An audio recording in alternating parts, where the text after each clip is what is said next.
پاکستان اور چین کا علاقائی امن و استحکام کے لیے مل کر کام کرنے پر اتفاق۔ فیلڈ مارشل سید عاصم منیر کا چین کا سرکاری دورہ، چینی نائب صدر اور وزیر خارجہ سمیت اعلیٰ عسکری قیادت سے ملاقاتیں۔ دونوں ممالک کا پاک چین اسٹریٹجک شراکت داری کے عزم کا اعادہ۔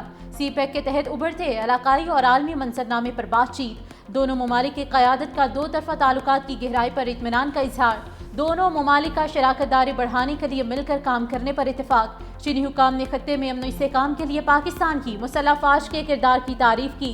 پیپلز لبریشن آرمی کے ہیڈ کوارٹر پہنچنے پر فیلڈ مارشل سید عاصم منیر کا پرتپاک استقبال، گارڈ آف آنر پیش کیا گیا۔ فیلڈ مارشل نے پیپلز لبریشن آرمی کے جنرل چند سے ملاقات کی، جس میں دفاعی سلامتی تعاون پر جامع تبادلہ خیال ہوا۔ سینٹرل ملٹری کمیشن کے وائس چیئرمین سے بھی ملاقات۔ سید عاصم منیر نے کہا کہ پاک چین ملٹری ٹو ملٹری تعاون کو توسیع دی جائے گی۔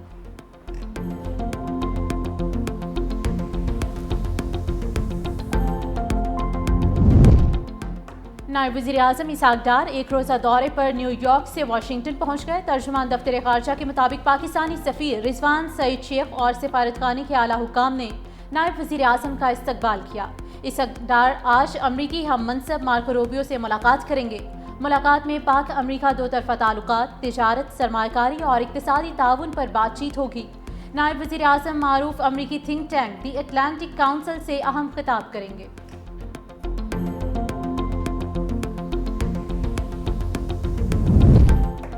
صدر مملکت آصف علی زرداری سے سعودی سفیر نواف بن سعید المالکی کی ملاقات۔ دو طرفہ تعلقات کے فروغ، تجارت، معیشت، ثقافت سے متعلق امور پر تبادلہ خیال۔ صدر آصف علی زرداری نے کہا کہ دونوں ممالک کے تعلقات مشترکہ عقیدے اور باہمی اعتماد پر مبنی ہیں۔ دو طرفہ تعاون کو مزید وسعت دینا دونوں ممالک کے لیے مفید ہے۔ سعودی سرمایہ کار پاکستان میں سرمایہ کار دوست ماحول سے فائدہ اٹھائیں۔ پاکستان اور سعودی عرب عالمی امور پر یکساں موقف رکھتے ہیں۔ مشکل وقت میں سعودی عرب کی معاونت پر شکر گزار ہیں۔ صدر مملکت نے خادم حرمین شریفین اور ولی عہد کے لیے نیک تمناؤں کا پیغام دیا۔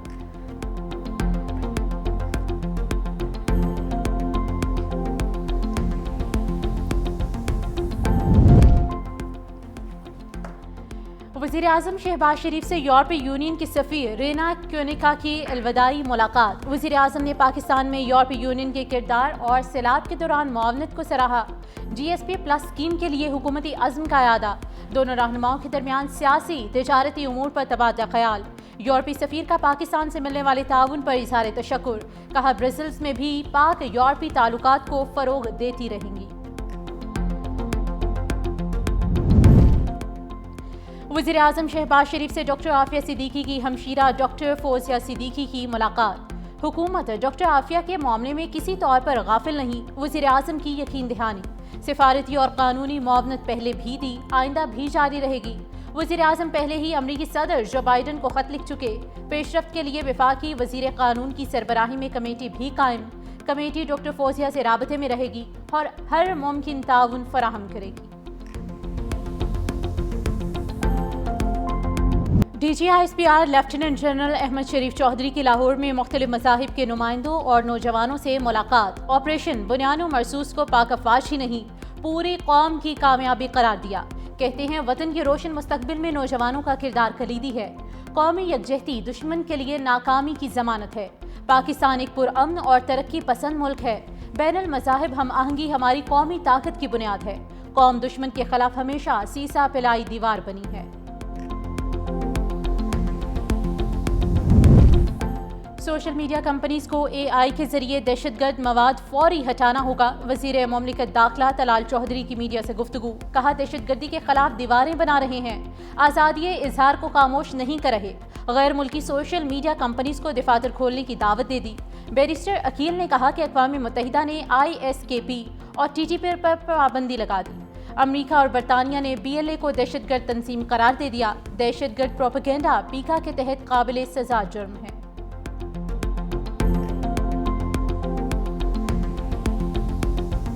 گلگت بلتستان میں سیلابی ریلوں سے تباہ کاریاں جاری۔ صوبے بھر میں 9 افراد جاں بحق، 2 خواتین اور 2 بچے بھی شامل۔ درجن سے زائد افراد زخمی، 10 سے 12 افراد تاحال لاپتہ۔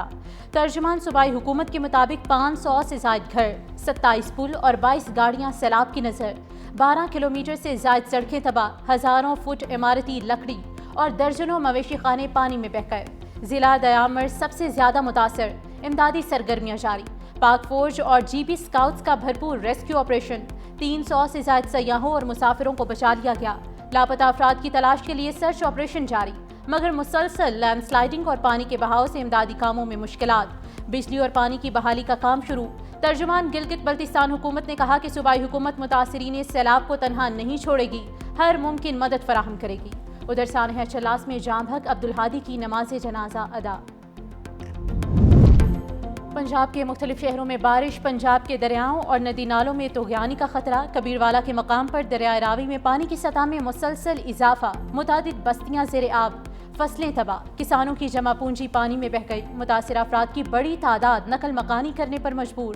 عارف والا میں چوک مرلے کے قریب روڈ پر 3 فٹ برساتی پانی جمع، بارشی پانی گاڑیوں میں داخل، رجحان کے مقام پر دریائے سندھ میں پانی کی سطح بلند، نشیبے علاقے زیر آب، مونگی اور تل کی فصلیں تباہ، لاہور، سیالکوٹ، فیصل آباد اور گجرانوالہ میں اربن فلڈنگ کا خدشہ، تیز بارشوں سے ملکی دریاؤں اور آبی ذخائر میں پانی میں ریکارڈ اضافہ، 4 روز میں 3 بڑے ڈیمز میں پانی کے ذخیرے میں 2,72,000 ایکڑ فٹ تک کا اضافہ، تربیلا، منگلا اور چشمہ ڈیم میں مجموعی طور پر پانی کا ذخیرہ 85,59,000 ایکڑ فٹ ہو گیا۔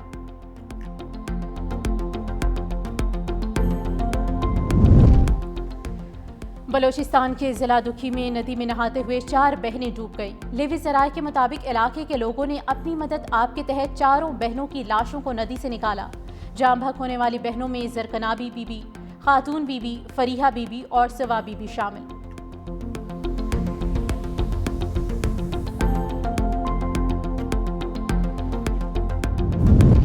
مقررہ وقت میں کیسز کو حل ہونا چاہیے، چیف جسٹس یحییٰ آفریدی کا تقریب سے خطاب، کہتے ہیں قانون کے بہترین ماہر روزانہ کی بنیاد پر کیسز سن رہے ہیں، ماڈل کرمنل ٹرائل کورٹس کے قیام پر بھی کام کر رہے ہیں، ملک بھر میں جوڈیشل نظام کی بہتری کے لیے دورے کیے، قومی جوڈیشل پالیسی اہمیت کی حامل ہے۔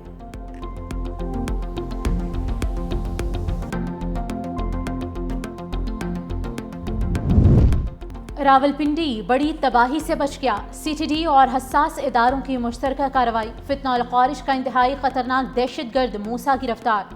ترجمان کے مطابق دہشت گرد کے قبضے سے بھاری مقدار میں بارودی مواد، hand grenade, fuse wire, detonators, اسلحہ اور گولیاں برآمد۔ دہشت گرد افغانستان میں تربیت حاصل کر چکا، فتنہ الخوارج کے اہم کمانڈر کے ساتھ رابطے میں تھا، حساس مقامات کی ریکی مکمل کر چکا تھا، چند روز پہلے ویڈیوز بنا کر سوشل میڈیا پر وائرل کی، دہشت گرد کے خلاف مقدمہ درج۔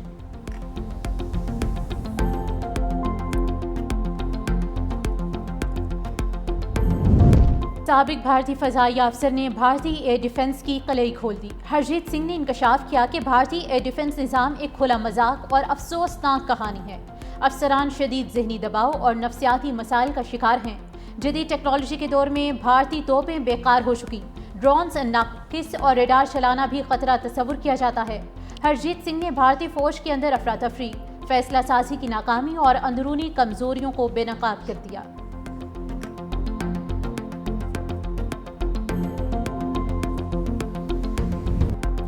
غزہ میں صہیونی بربریت جاری، 100 سے زائد عالمی امدادی تنظیموں نے غزہ میں قحط کی صورتحال کو سنگین قرار دے دیا۔ غزہ میں بھوک اور غذائی قلت سے شہید فلسطینیوں کی تعداد 113 ہو گئی۔ اسرائیلی فوج کی وحشیانہ بمباری بھی جاری، مزید 31 فلسطینی موت کے آغوش میں چلے گئے۔ مصری نوجوانوں نے کھانا بوتلوں میں بھر کر سمندر میں پھینک دیا، امید ظاہر کی کہ لہریں کھانا غزہ تک پہنچا دیں گی۔ دوسری جانب غزہ میں سنگین غذائی قلت کے بعد برستے بارود نے ماحولیاتی بحران پیدا کر دیا، مٹی اور پانی زہریلے ہو گئے، 55 ملین ٹن ملبہ، زہریلی دھول اور دھاتی آلودگی مٹی اور پانی میں شامل ہو رہی ہے۔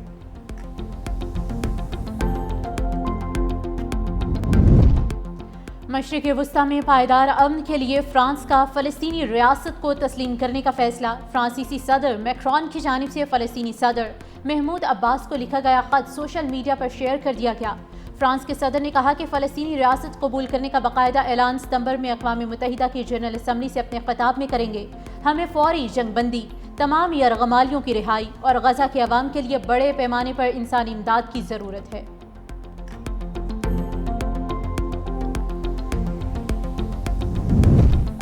غزہ میں جنگ بندی کے لیے مذاکرات میں پھر کوئی فیصلہ نہ ہو سکا، امریکہ اور اسرائیل نے اپنے وفود قطر سے واپس بلا لیے۔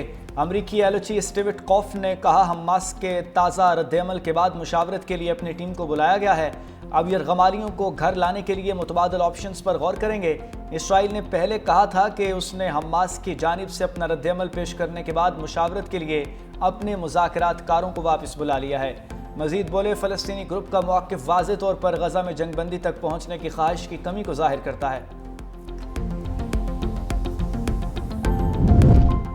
امریکی صدر ٹرمپ کی ٹیک کمپنیز کے مالکان پر سخت تنقید، کہا امریکی عوام کو فائدہ پہنچانے کے بجائے دوسرے ممالک کو فائدہ پہنچانے کی اجازت نہیں دی جائے گی۔ ٹرمپ دور میں سب سے پہلے امریکہ پالیسی پر عمل درآمد ہوگا۔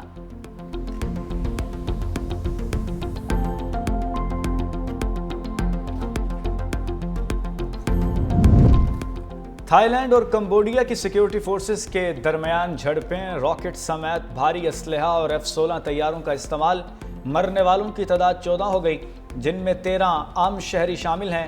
1.5 لاکھ افراد سرحدی علاقوں سے نقل مکانی کر گئے۔ تھائی لینڈ نے اپنے سفیر کو واپس بلا کر کمبوڈیا کے سفیر کو ملک بدر کر دیا۔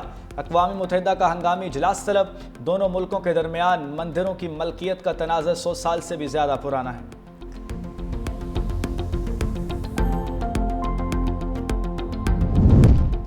سعودی عرب کا شام میں اربوں ڈالر کی سرمایہ کاری کرنے کا اعلان۔ دمشق میں پریس کانفرنس میں سرمایہ کاری کے سعودی وزیر خالد الفالح نے کہا کہ سعودی عرب شام میں ریل اسٹیٹ اور بنیادی ڈھانچے کے منصوبوں میں تقریباً $3 بلین کی سرمایہ کاری کرے گا۔ $2.9 بلین کی سرمایہ کاری $6.4 بلین کے وسیع تر سودوں کا حصہ ہے۔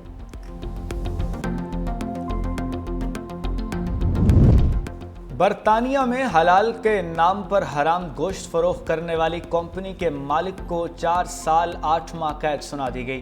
فوڈ کمپنی گزشتہ 5 سال سے ہوٹلز کو حلال کے نام پر حرام مرغی کا گوشت فراہم کر رہی تھی۔ گوشت سپلائی کرنے والی گاڑیاں بھی انتہائی گندی اور بدبودار تھیں۔ فوڈ کمپنی کے مالک 46 سالہ حامل میاں نے عدالت میں اقرار جرم کر لیا۔